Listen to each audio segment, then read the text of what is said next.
Pourquoi est-ce que je le fais? Parce que il faut quand même que les gens s'apprêtent également à vivre donc comment dire comment dire être prêt déjà s'apprêter pour le royaume.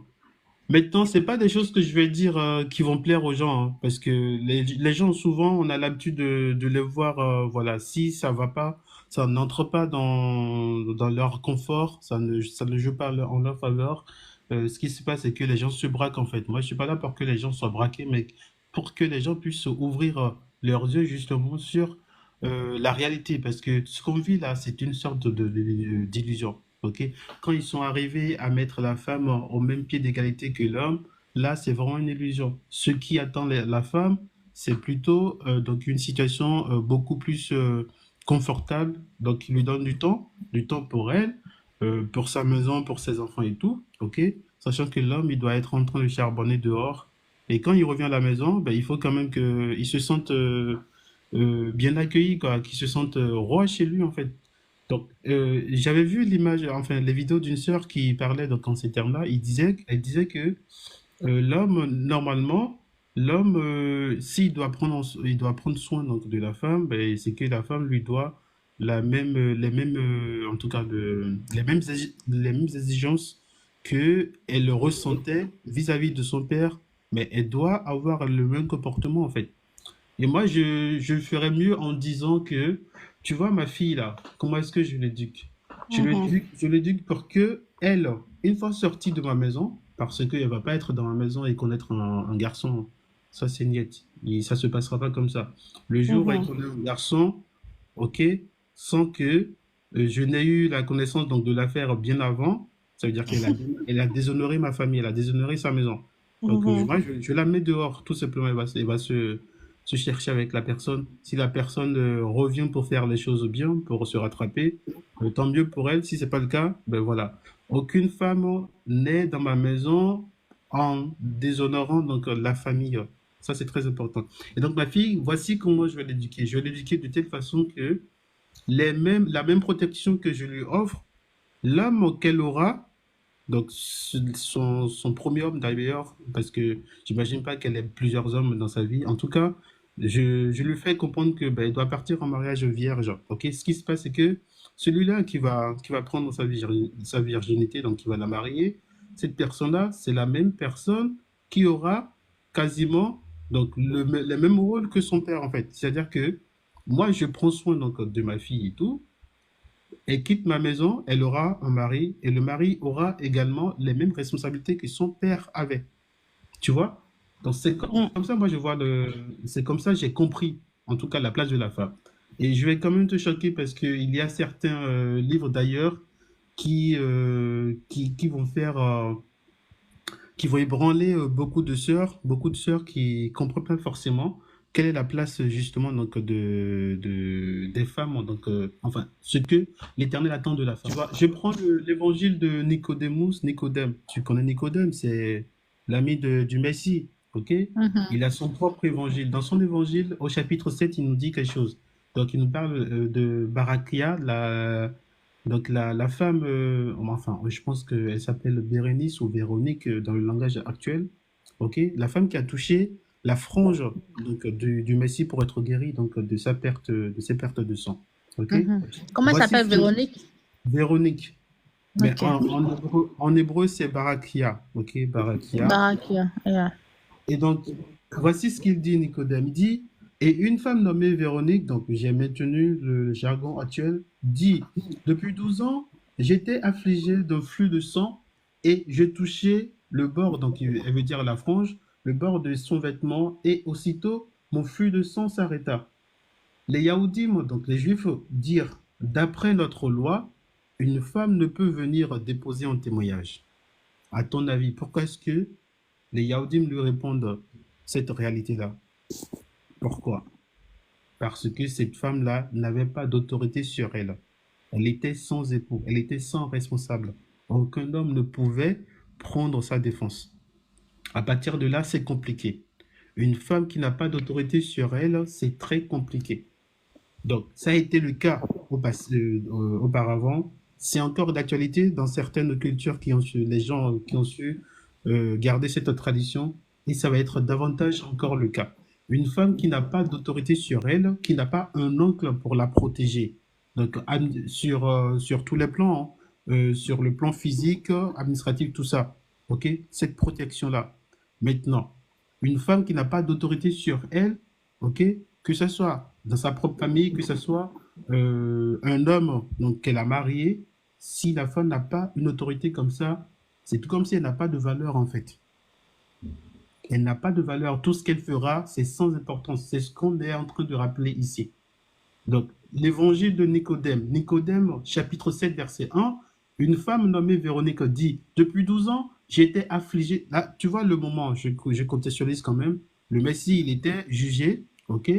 Il était déjà jugé. Maintenant, pour contrebalancer, pardon, la sentence qui était sur lui, mais justement, la femme, avec tout son bon sens, elle pense que sa parole donnera du poids pour contrebalancer donc, la sentence qui a été arrêtée sur lui. Donc, elle a bien fait les choses, sauf que il lui manquait quelque chose. Ce qui lui manquait, c'est une autorité sur elle. Si elle avait un homme à côté, donc un homme qui justement représente cette autorité-là, à partir de là, son témoignage pouvait être pris en compte. Mais le problème, c'est qu'elle n'avait pas d'autorité sur elle. Et donc, elle est partie comme ça parler aux gens, ok? Donc, elle a dit ce qui s'est passé depuis 12 ans. J'étais affligée d'un flux de sang et je touchais le bord de son vêtement et aussitôt mon flux de sang s'arrêta.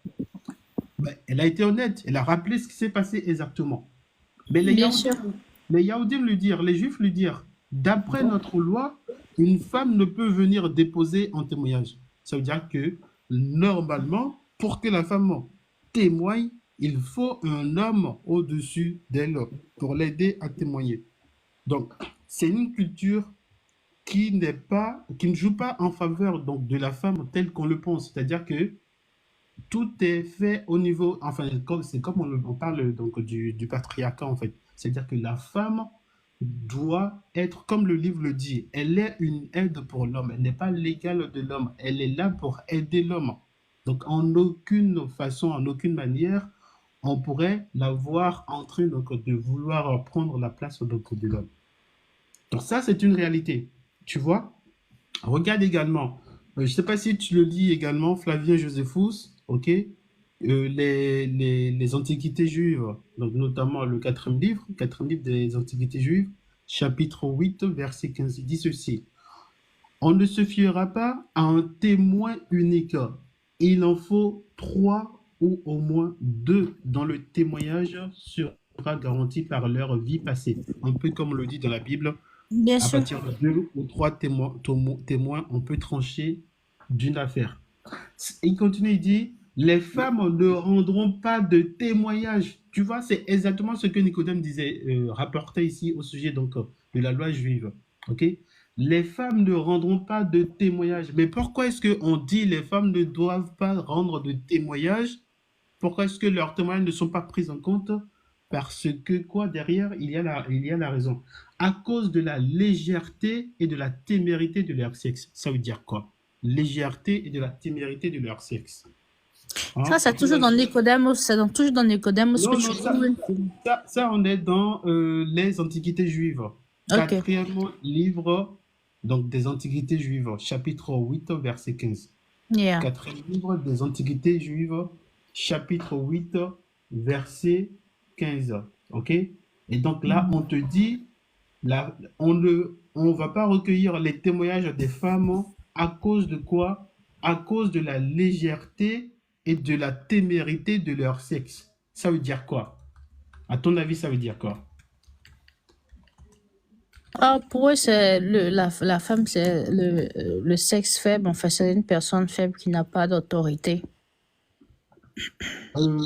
Est-ce que... Attends.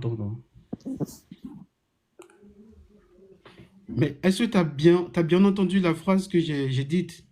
À Ok. cause de la légèreté et de la témérité de leur sexe. Hmm. Ça veut dire que, déjà, si on se pose sur la légèreté, c'est quoi? C'est, comment dire, quelque chose avec moins de sérieux, en fait. quelque chose avec moins de sérieux. C'est-à-dire que à partir donc, de la femme, beaucoup de personnes peuvent tomber. La femme, avec toute sa beauté et sa parole, elle peut faire tomber beaucoup de personnes. C'est de ça il est question. Donc c'est ça la légèreté. Maintenant, venons-en à la témérité. La témérité, c'est quoi? C'est que la femme, elle est prête à tout pour avoir raison. Je ne sais pas si tu l'as, enfin, tu es une femme, c'est sûr, tu l'as déjà vécu dans une relation. La femme, elle est prête à tout pour Mm. avoir raison. C'est ça la témérité. Donc la légèreté, c'est parce que tout ce que l'Éternel lui a donné, c'est pour que les gens admirent cela. Et ça, elle compte sur ça pour tromper, pour duper les gens. C'est-à-dire que sa parole, même rien qu'à sa parole, elle peut tromper des gens. Maintenant, tu vois son visage, sa beauté et tout, elle trompe encore plus la femme. C'est ça la légèreté. C'est-à-dire que elle peut faire des choses sans beaucoup de sérieux. Elle aura toujours raison. C'est ça la femme. Légèreté, c'est ça. Donc quand on dit légèreté, les gens ils le prennent dans un sens un peu rabaissant. Non, c'est pas rabaissant. Quand on dit légèreté, c'est manque de sérieux. On peut ne pas être sérieux et gagner une affaire, par exemple. On peut ne pas être sérieux et gagner une affaire. Maintenant, elle va compter sur son atout, sur son atout, pardon, pour gagner une affaire, par exemple. Donc, quand on parle de légèreté, c'est justement parce que là, il y a moins de sérieux. Elle peut compter sur sa beauté, sa façon de parler, donc une parole douce, et sa beauté pour avoir raison. Ça, c'est la femme. Donc, côté légèreté, c'est ça. Maintenant, côté témérité, qu'est-ce qu'on voit? Témérité, c'est quoi? C'est que la femme, elle est têtue. Elle est plus courageuse que n'importe qui, en fait. C'est-à-dire que là où il y a le danger, la femme peut aller là-bas. C'est-à-dire que même à l'heure là, on est en train de parler de quoi? De sa capacité à réfléchir. Elle peut voir le danger et s'entêter pour vouloir y aller. C'est ça la témérité. Elle est téméraire, elle ose, elle démontre beaucoup plus de force à oser faire des choses qui la dépassent même, des choses que personne ne peut comprendre. Elle peut oser comprendre ces choses-là, oser faire ces choses-là. Ok? Donc elle a une qualité donc d'entrepreneur en elle. Tu vois? Donc elle peut se jeter dans des trucs comme ça sans réflexion, sans prudence. C'est ça la témérité. Donc en aucun cas, en fait, quand on parle de ces choses-là, les gens ils pensent qu'on est en train de rabaisser la femme. Mais non, on rabaisse pas la femme. Parce que en soi, c'est des qualités qui sont en elle, mais qui ne lui profitent pas à ces moments-là. Parce que quand on parle d'une affaire de justice, il faut beaucoup plus de sérieux. Faut pas juger sur la beauté de quelqu'un. Faut pas juger parce que la personne a une parole douce. Faut pas juger parce que la personne montre donc de l'engouement sur le dossier, par exemple. Tu vois, c'est tout ça. C'est tout ça. Maintenant, les gens qui ne comprennent pas français ou les gens qui veulent démontrer que voilà, ils comprennent mieux que quiconque, c'est des gens qui trompent dans le panneau en pensant que ben, quand on voit ces passages-là, on est en train d'insulter la femme. On ne rabaisse la femme en aucun cas. Et donc, cette femme-là, Véronique, elle est sûrement belle, elle a sûrement une belle parole parce qu'elle sait supplier et tout. Ça, c'est la femme. Elle sait supplier pour avoir ce qu'elle veut. Elle arrive toujours à avoir ce qu'elle veut. Maintenant, devant la justice, on lui dit non, notre justice ne nous permet pas, notre loi ne nous permet pas, ok, que la femme vienne déposer un témoignage. Parce que on veut éviter que la justice faille au sujet de la femme. Parce que si la justice doit prendre en compte tout ce que la femme dit, déjà ici en France, que se passe-t-il? Enfin, même aux États-Unis, hein, les femmes qui déposent contre leur mari, alors que il a fallu juste que le mec ne soit pas en accord. Toutes ces femmes-là qui déposent contre leur mari, on leur donne raison. Et Bien sûr. elles arrivent même à chasser l'homme de la maison sans difficulté. Mhm. Mais la loi de l'Éternel a fait en sorte que la femme ne puisse pas être dans cette position-là pour faire du mal. Parce que elle va toujours avoir gain de cause, elle va toujours avoir raison, sachant que autour d'elle, elle va faire du mal.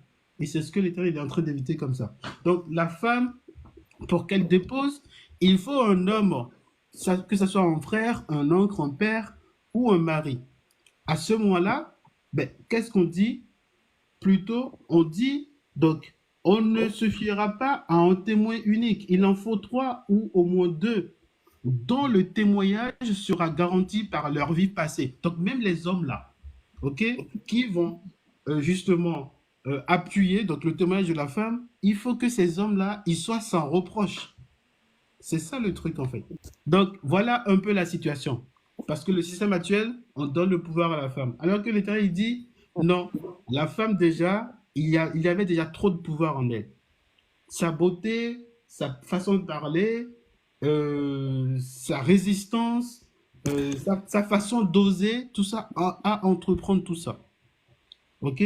L'État il dit, maintenant, devant la justice, il faut qu'elle ait une autorité sur elle pour justement démontrer que tout ce qu'elle fait là, il y a du sérieux dedans.